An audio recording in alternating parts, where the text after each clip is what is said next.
आज कर रहे हैं, इसके क्या मतलब क्या दिखाना चाहते हैं, क्या बताना चाहते हैं, महिलाओं की क्या समस्या आपको सामने लेकर आना चाहते हैं?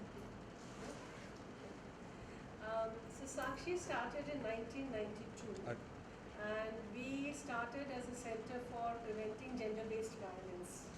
And we started with filing a public interest litigation, Vishaka versus State of Rajasthan, where we brought about sexual harassment के खिलाफ जो कानून है हमारे पास में वर्क प्लेस सेक्शुअल हरासमेंट के लिए, वो Vishakha versus state of Rajasthan का जो हमने PIL किया था उससे निकल कर आया है। और तब से हम जो है हमने काफ़ी काम किया है, ऑन ग्राउंड काम किया है, लॉ रिफॉर्म के लिए काम किया है, एडवोकेसी के लिए काम किया है, जुडिशियल एजुकेशन के लिए काम किया है। सब जगह हमारा जो एक मकसद है वो है कि हम जेंडर इक्वलिटी को एक सच्चाई कैसे बना सकते हैं, चाहे वो कानून के थ्रू बनाए, चाहे हम उसको अपने पॉलिसीज़ के थ्रू बनाए, चाहे उसको हम प्रैक्टिस पे लेकर आए।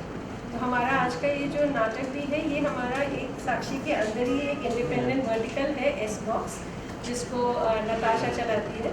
और साक्षी का जो काम है ऑन ग्राउंड काम हम जो कर रहे हैं, अभी हम इस समय रीच आउट कर रहे हैं, 40 लाख स्टूडेंट्स को रीच आउट करने का हमारा टारगेट है, जिसके लिए हम काम कर रहे हैं कि ये बातचीत जो है वो सारी हर घर में पहुंचनी चाहिए, घर घर में पहुंचनी चाहिए, हर यूथ पे पहुंचनी चाहिए, और उसको अलग अलग क्रिएटिव मीडियम से लेकर आने का काम एसबॉक्स का है, जिसके बारे में नताशा बताएंगी आपको। पर हमारा ये जो नाटक है इसमें हम बात करना चाह रहे हैं कि डोमेस्टिक वायलेंस हो, इंटीमेट पार्टनर वायलेंस हो, जेंडर बेस्ड वायलेंस हो, चाइल्ड सेक्सुअल अब्यूज़ हो, मेंटल हेल्थ का इशू हो, टीनेज सेक्सुअलिटी हो, हम कोई बात नहीं करते इसके बारे में, हम चुप रहते हैं। हमारे देश very strong denial, silence, shame and stigma का साइकिल है, जिसके अंदर बातें सीक्रेट हो जाती है, चुप हो जाती है, दबकर रह जाती है, और जिसकी वजह से ज़िंदगी भर इसका ट्रॉमा चलता है। ना ये बात, ना ये रुकता है, ना ये इसे कोई रोक पाता है, क्योंकि किसी के पास इसके बारे में बात करने की हिम्मत नहीं है, हम शर्म आ जाती है। एक जैसे हमारी एक वर्कशॉप में से, हमारी ट्रेनिंग में से एक लड़की, कॉलेज की एक लड़की, कंजर्वेटिव बैकग्राउंड से, उसने बताया हमारे काम के बाद में कि हमें पहली बार समझ में आया कि हमारा कॉन्स्टिट्यूशनल राइट ऑफ इक्वालिटी क्या है, और कैसे मेरा सेंस ऑफ शेम जो है वो इस राइट को वायलेट करता है। क्योंकि जब इस तरह का सेक्सुअल अब्यूज़ हो रहा है, चाहे सेक्सुअल अब्यूज़ घर में हो रहा है मेरे साथ या मेरी बहन के साथ, तो मैं शर्म के मारे कुछ बोल नहीं पाती हूँ, और मेरी चुप्पी जो है उस वायलेशन को होने देती है। तो हमारा है इस प्ले से मकसद कि बात करो, इसके बारे में बात करो, चुप मत रहो, चुप्पी को तोड़ दो, ना करेंगे ना करने देंगे वाली बात में आ जाओ। अगर हो रहा है तो रोक देंगे, और अगर हुआ है तो बोल के रहेंगे। एक मिनट सर, तो लगा दीजिए। जैसा भी कुछ है जिसलिए संदीप सर को आपने चुना, या फिर क्या कुछ है उनका? संदीप सर को मैंने इसलिए चुना क्योंकि मैंने संदीप सर द इंसान को चुना। अच्छा। संदीप सर द परफॉर्मर को चुना, संदीप सर द डांसर उसके बाद चुना, ठीक है। क्योंकि संदीप सर इस इशू के साथ में, Sandeep and I have been working for a very long time, for many years, और सिर्फ परफॉर्मेंस के थ्रू नहीं, चाहे वो हमने 500 स्ट्रीट कनेक्टेड चिल्ड्रन के साथ में वर्कशॉप्स करी थी, जिसमें संदीप सर बिल्कुल आए, जुड़े, 500 बच्चों को उन्होंने डांस सिखाया, 5 दिन तक डांस सिखाया, उनके साथ उठे बैठे खेले, उसी थाली में खाना खाया, उनके साथ पानी पिया, मतलब बिल्कुल जैसे बोलते हैं ना, उनको अपना बना के रखा। और वहाँ से हमारी जर्नी की शुरुआत हुई। और उसके बाद में जब मेरे पास में कोई दिमाग में आइडिया आता है, कोई सोच आती है कि इसको हम कैसे क्रिएटिवली बाहर पहुँचा सकें, तो सबसे पहला मेरा नंबर जाता है संदीप को, मैं फ़ोन करती हूँ, संदीप इसको कैसे करें, इसको कैसे बात को आगे लेकर जाएं। तो संदीप हमारे साथ में इस ना सिर्फ इस प्ले के साथ, प्ले परफॉर्मेंस के साथ में जुड़े हैं, जिसमें तो उन्होंने बहुत कुछ लेकर आई ही हैं, from form to dance to his whole performance, and the character that he's playing and the sensitivity with which he's playing the character, which is a very difficult character to play. But apart from that, he's come in with a cause, he's come in with a commitment to the cause, he's come in with this whole thing that come what may, how is it that we're going to be participating in stopping sexual abuse, interrupting the cycle of sexual abuse. या sir, ma'am ने काफ़ी कुछ तारीफ़ कर दी है आपकी। आप being a thorough professional choreographer, आप काफ़ी सोशल वर्क भी करते हैं। मैम से किस तरह से जुड़ना हुआ और मैम के बारे में क्या कहना चाहेंगे आप? सबसे पहले मैम ने मुझे बुलाया था वो स्ट्रीट किड्स के काम के लिए। उसके बाद वो काफ़ी साल पहले की बात है। उसके बाद से हमने काफ़ी प्रोग्राम में काम किया। कोरियोग्राफी की मैंने इनके प्लेस के लिए, और उन्होंने मुझे बाद में जब ये प्ले आया, ये नाटक आया, उन्होंने मुझे फ़ोन किया ड्यूरिंग लॉकडाउन। तो हमने इसके पहले शोज़ किए हैं which is been online shows. ये पहला हमारा डेब्यू शो है, प्रीमियर शो है जो हमारा ऑफलाइन हो रहा है। पहली बार थिएटर में हम लोग आए हैं। जो ऑफलाइन शो, जो ऑनलाइन शो हुआ हमारा, वो बहुत ही सक्सेसफुल हुआ। बिकॉज उन दिनों जब हम लोग सब लॉकडाउन के माहौल में थे, चाइल्ड सेक्सुअल अब्यूज़ और ऑल्सो घर में डोमेस्टिक वायलेंस के केसेस बहुत बढ़ गए थे। सब लोग सुन भी रहे थे इसके बारे में। सो मैम ने कहा कि we should bring this out and इसको बाहर लाना चाहिए। And I am so glad that she chose me to be one of the major characters in the play. और डांस ऑफ कोर्स है ही, पर डांस के साथ साथ एक्टिंग भी है। And ma'am being a national award winner, I think it's my privilege कि उनके साथ मुझे काम करने का मौका मिलता है हर बार, और इतना कुछ सीखने को मिलता है मुझे।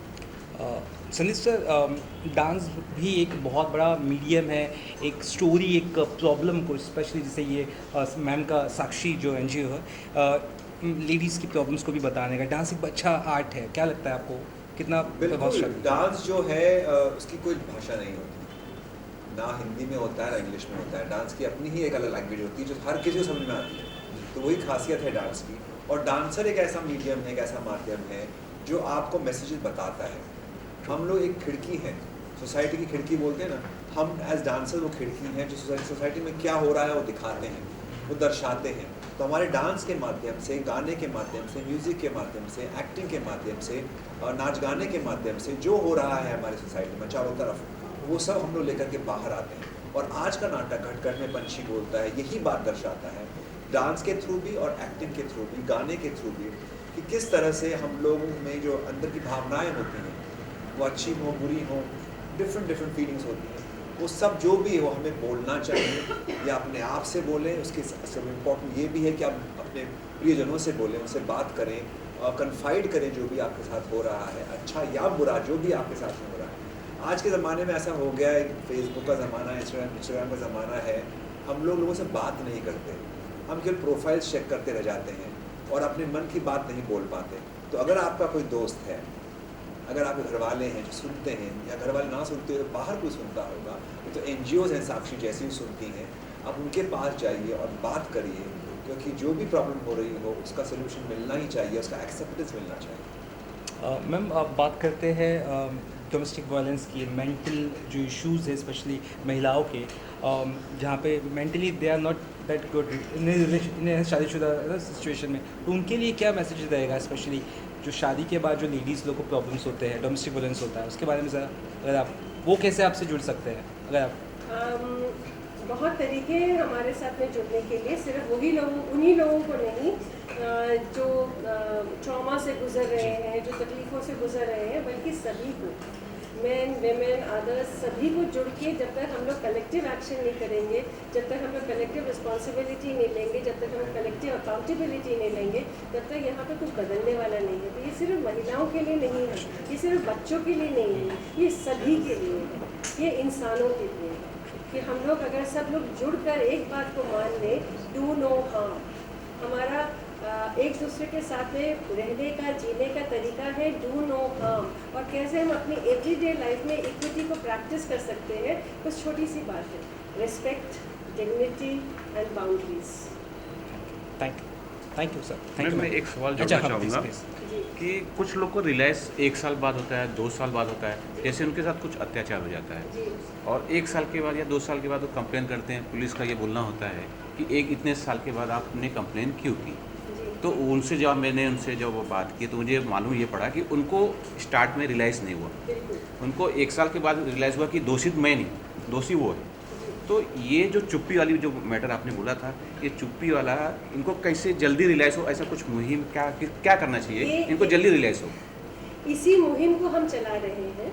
हमारे संस्था के थ्रू हम लोग का टारगेट है 40 लाख यूथ तक पहुंचना, 18 से 22-25 साल की उम्र के युवा वर्ग तक पहुंचना, उनके साथ में बात करना, उन्हें समझाना, उन्हें बुझाना कि हमें चुप रहने की आवश्यकता नहीं है।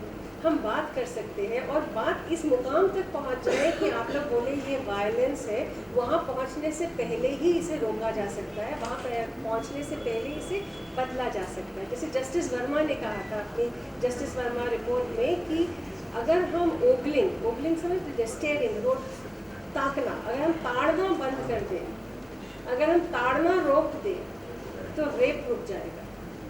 ठीक है, तो शुरुआत हमारे को वहाँ छोटी सी बातों से करना है ताकि वो बड़ी बातों तक ना पहुँच जाए। मैं आपको एक बात बताता हूँ, स्मिता जी ने मुझे हेल्प की थी एक डांस एक्ट बनाने में जो डोमेस्टिक वायलेंस के ऊपर था। 15 मिनट का डांस एक्ट था, मैंने उसे रेफरेंस किया अपनी बातों का, मैंने वो एक्ट बनाया था और हम लोग सब परफॉर्मेंस अमेरिका में कर रहे थे एज यूनाइटेड नेशंस ऑफिस, उनके स्टाफ के लिए था, यूनाइटेड नेशंस ऑफिस स्टाफ के लिए था।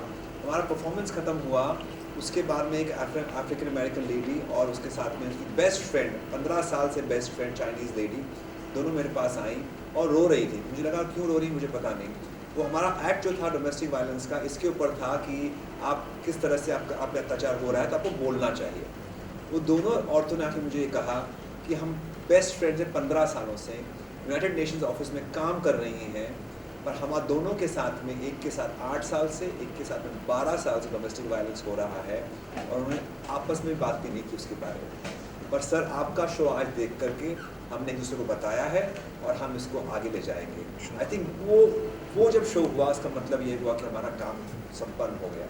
और आज का शो भी जो है इस सेम लाइंस पर है। आई होप आज का शो देखने के बाद में थोड़ी अवेयरनेस बढ़े और जिनके साथ जो भी शोषण हो रहा है वो ना हो और उसके बारे में बात कर सकें। मैम मेरा एक लास्ट सवाल है, जो आपने चुप्पी वाली बात की, चुप्पी मान लिए तोड़ दिए थे, लेकिन अगर मैं आंकड़े देखता हूँ, सरकारी आंकड़े देखता हूँ, जब वो चीज़ न्याय वाली बात आती है, न्याय लेने के लिए हम पुलिस स्टेशन जाते हैं, तो मुझे लगता है 1% या 2% लोग को न्याय मिल रहा है, 98% लोग को न्याय तो मिलता ही नहीं। उसके लिए क्या करें? जब वो पुलिस स्टेशन जाते हैं या कोर्ट जाते हैं तो किस तरह से न्याय बहुत लंबी मिलेगा? बात है, क्योंकि पुलिस स्टेशन में जाकर क्या करना चाहिए इसकी जानकारी हमारा अधिकार है और वो जानकारी को सिखाना, बुझाना, पढ़ाना सबकी जिम्मेदारी भी है। लेकिन हम कह रहे हैं कि हमें पुलिस स्टेशन जाने की ज़रूरत ही क्यों पड़ी। हम क्यों ना घर घर में इस बात को रोशन करें, घर घर में, चाहे वो महिला वर्ग हो, चाहे पुरुष वर्ग हो, चाहे युवा वर्ग हो, चाहे बाल वर्ग हो, हम सब जगह इस बात को रोशन क्यों ना करें कि हमें पुलिस स्टेशन जाने की ज़रूरत ना पड़े। बात यहाँ पर है। हम बाद में क्या कर सकते, बहुत चीज़ें हैं, लेकिन हो ना उसके ऊपर में क्यों ना बात करें। बत्ती पहले जला देते हैं, अंधेरा ही ना होगा। सही, बहुत सही। Thank you, Thanks, ma'am. Thank you. So SBOX is a communication vertical by Sakshi, and our whole focus is to create content for social impact, and we focus on systems, strategy, science and storytelling for sustainability. Karkat Mein Panchi Bolta Hai is an effort to create awareness on gender-based violence following the United Nations campaign to end violence against women and girls. या साक्षी क्या ऐसा? I mean, I think she's the perfect person to tell you exactly what the play and Xbox and this play is about. All I can tell you is that I'm really, really grateful and thrilled to be here because this is my first play ever, and I'm really overwhelmed that I'm able to be a part of a play that is going to be so impactful, and I mean.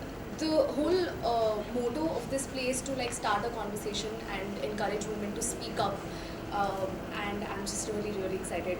If you watch the show, you will know that it's so beautifully written. It is so intense. It gives out such a beautiful message, and I'm really, really thrilled.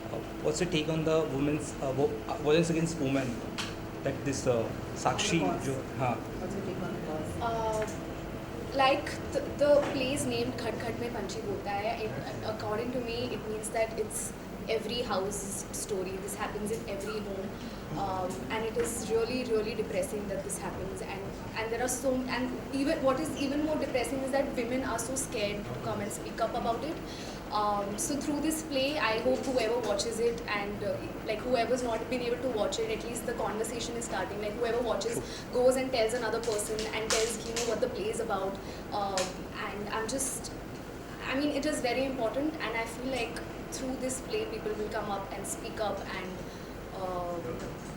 realize that they are not alone. There are a lot of other people who are going through the same thing, and if we come together, we can there is an end to this one day, and we are on that path. And I'm just, yes. Anything you left to speak, कुछ बोलना चाहेंगे आप? Okay, thank you. Thank